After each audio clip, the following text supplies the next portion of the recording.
Hello friends, welcome to my channel.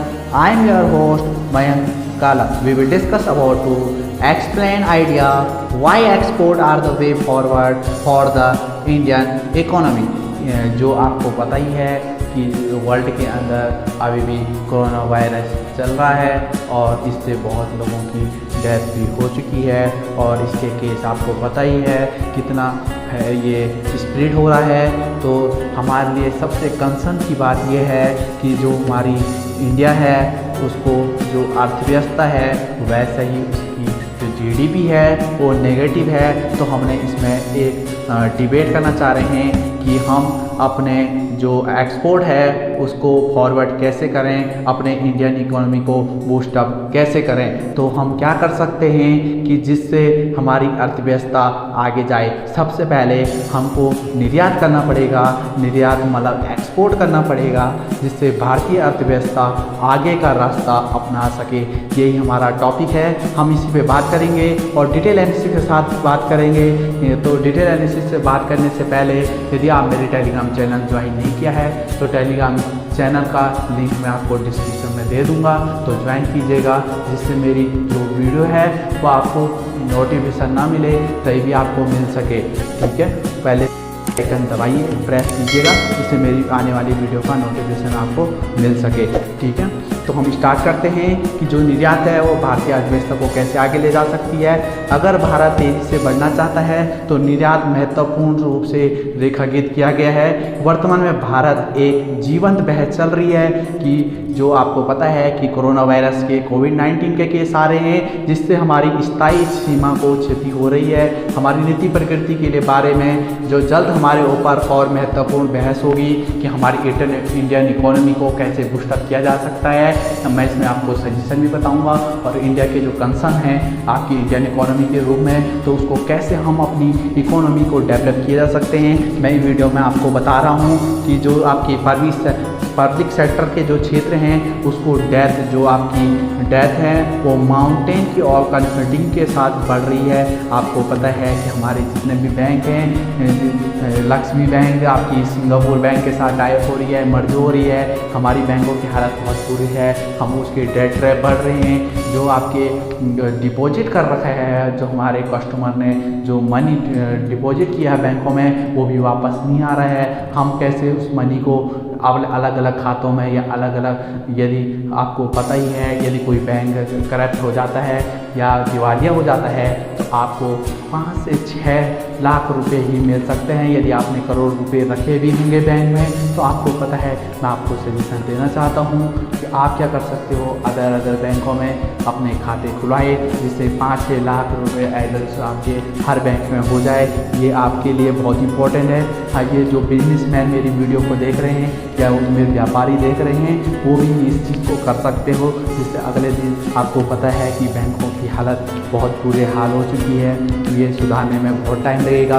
आपको पता है इंडियन इकोनॉमी में बैंकों का भी बहुत इम्पोर्टेंट है, हमारी अर्थव्यवस्था का बहुत इम्पोर्टेंट है। जैसे आपको पता ही है कि हमारे किसानों की हालत पे हमको वर्क करना है, हमको अपनी इकोनॉमी को बूस्टअप कैसे करना है। तो मैं इसमें आपको बता रहा हूँ कि जो आपकी सेक्टर है इनके डेथ को कम करना है। उभरते बाज़ारों में आपको पता है कि कोविड के कारण जो राजकोषीय घाटा है उसकी खड़ा करने की आवश्यकता होगी। कोविड की प्रसिद्ध जो निर्यात है वो निराशाजनक होने की संभावना है। आपको पता है कि जो आपको पता है कि इंडिया एक्सपोर्ट बहुत कम करता है और इंपोर्ट ज़्यादा करते हैं। हम बाहर से इंपोर्ट ज़रूर करते हैं। चाइना से आपको पता ही है कि बड़ी मुश्किल से हमने जो दिवाली है उसमें हमने इंपोर्ट कम करा।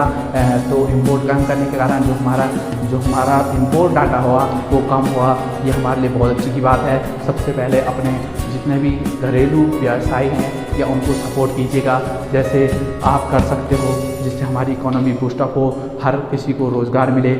तो इससे क्या होगा, हमारे जो वन इनकम जो हमारे जो एम्प्लॉय होंगे वो क्या करेंगे, उनकी इनकम सही होगी, आपकी जीडीपी बहुत अच्छी होगी। ठीक है, प्रचलित निर्यात ये निराशाजनक की संभावना है। वैश्विक विकास को नुकसान पहुंच सकती है। कोविड भी इसका बहाना हो सकता है पर कोविड से आपको पता है कि चाइना अब क्या कर रहा है, कोविड से तो उभर गया है, अपनी इकोनॉमी पे बहुत ध्यान दे रहा है। आपको बताइए, अब मैं बता सकता हूँ कि भारत के मामले में आप संभावित विधि 7% को उठाने पर क्या होगा।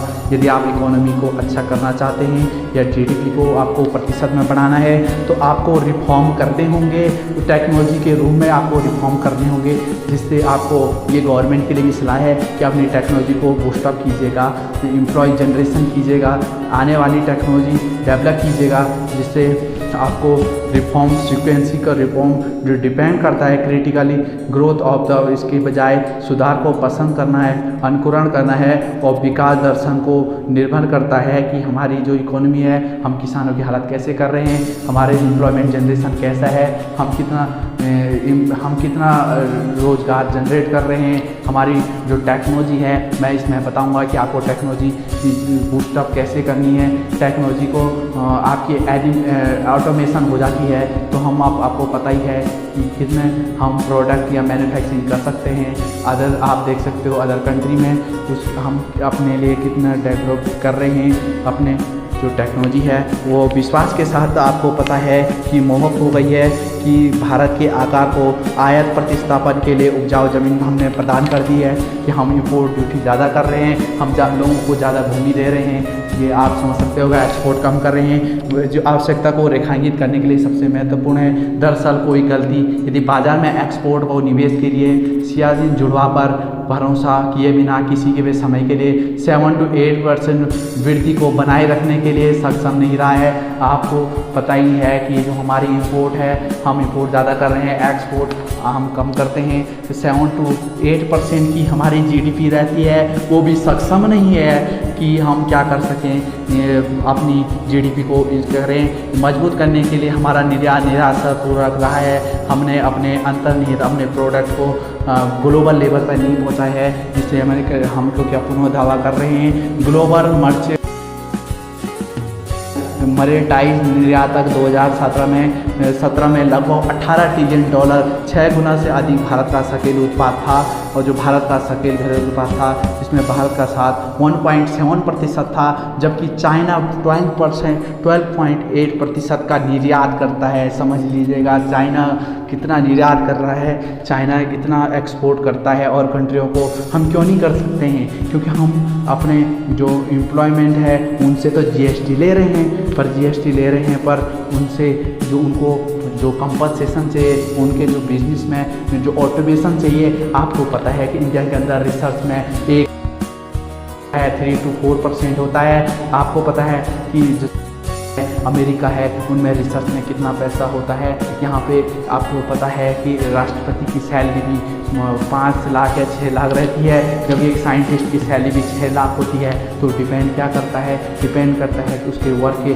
कल्चर के अकॉर्डिंग उसको एम्प्लॉयमेंट नहीं मिल रहा है। ये भी बहुत बड़ा मुद्दा है। ये यदि आप मेरी वीडियो यदि गवर्नमेंट के पास शेयर करना चाहते हो तो इस वीडियो को ज़्यादा से ज़्यादा शेयर करें, जिससे जो हमारी कोरोना वायरस की जो वैक्सीन सब कुछ सही हो जाए। उसके बाद जो इंडियन इकोनॉमी, ये कंसर्न की बात है, ये हमारे लिए टेंशन की बात है कि हम इंडियन इकोनॉमी को कैसे डेवलप करें, अपनी GDP को कैसे हम 25 ट्रिलियन या 15 ट्रिलियन के आसपास ले जाएं। तो इसको लिए हमके लिए काम करना पड़ेगा। आपको 15 ट्रिलियन हो जाता है तो ये असंभव संभावना के कारण भारत की वैश्विक बाजार हिस्सेदारी केवल 4% तक है। ये बहुत कम आंकड़ा है, जिसको आपको निर्यात, आपको एक्सपोर्ट करना पड़ेगा, आपको दुगना रेट पर आपको एक्सपोर्ट करना पड़ेगा, जिससे इंडियन इकोनॉमी को बूस्टअप मिले। और बूस्टअप मिलने के कारण हमारी इकोनॉमी बहुत बूस्टअप हुए। आपको पता है कि सबसे कंसर्न की बात यह है कि जो हमारी what about the challenge from the automation चुनौती के बारे में क्या कह सकते हैं। कहीं क्षय वृद्धि के लिए शौचालय अभी तक असंभव रहा है। आपको पता है कि एडिडास के अंदर शौचालय कारखाना में अपने 360 मिलियन जोड़े जूते के लिए केवल 1 मिलियन का उत्पादन करता है। जो उन्होंने पुनः प्राप्त करने का अवसर भूल गया है। यह मामला है कि जो सम केंद्रित आपकी opportunity of the labour intensive manufacturing, जो हमारे लेबर है उनको इंटेंसिव मैन्युफैक्चरिंग अपॉर्चुनिटी के अंदर रखा ही नहीं गया है। आपको पता है कि जितने भी काम हो रहे हैं ऑटोमेशन से हो रहे हैं। आपको पता है इंडस्ट्री के अंदर जो चैलेंज हो रहा है ऑटोमेशन हो रहा है, जिससे हमारी एम्प्लॉयमेंट जनरेशन कम हो रही है।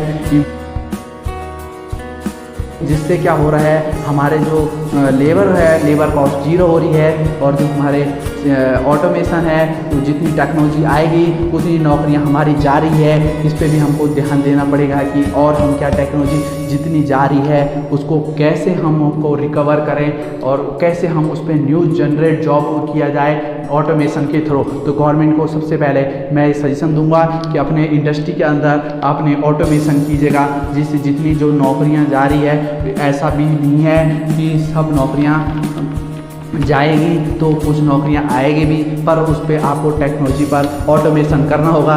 यदि आपको ये वीडियो अच्छी लगी हो, इंडियन इकोनॉमी को आप फॉरवर्ड कैसे कर सकते हैं, अपने एक्सपोर्ट को बढ़ा करके कर सकते हैं, ये मैं आपको डिटेल एनालिसिस के साथ बता दिया है कि हम इंडियन इकोनॉमी, अपनी एम्प्लॉयमेंट जनरेशन और अपने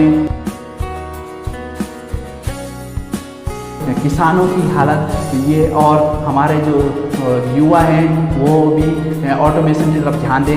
नई नई टेक्नोलॉजी आ रही है, आपको डिजिटल की तरफ ले जाया जा रहा है, पर ये डिजिटल आपको पता है कि ये साइबर सिक्योरिटी हमारी इतनी मजबूत नहीं है कि हम इतने सिक्योरिटी को ले सकें। इस पे भी वर्क करना पड़ेगा। साइबर सिक्योरिटी के अंदर भी हम अपनी जॉब जनरेशन को बढ़ा सकते हैं, और ये भी इससे भी जॉब जनरेट हो सकती है यदि हमारे साइबर सिक्योरिटी के अंदर अपना कोर्स को डेवलप करते हैं, इस पे भी स्टडी करते हैं, इस पे भी यदि रिसर्च अच्छी करते हैं, तो ये इंडियन इकोनॉमी के एम्प्लॉयमेंट जनरेशन के लिए भी वर्क करेगा, और ये हमारी इंडियन इकोनॉमी की जो दशा है उसकी बूस्टअप करने में बहुत इंपॉर्टेंट करेगा। यदि मेरे सजेशन आपको अच्छे लगे हों तो चैनल को सब्सक्राइब जरूर करें। यदि आपको ऐसी वीडियो आगे चाहिए तो आप क्या कीजिएगा, मेरी वीडियो आती रहेगी और आप इसे शेयर ज़रूर करें, जिससे मेरी जो बात है, मेरे अपने सजेशन है, वो और पर्सनों तक भी जा सके। और आपको ये वीडियो कैसा लगा कमेंट बॉक्स में बताइएगा। वीडियो का एंड है तो thanks for listening, God bless you.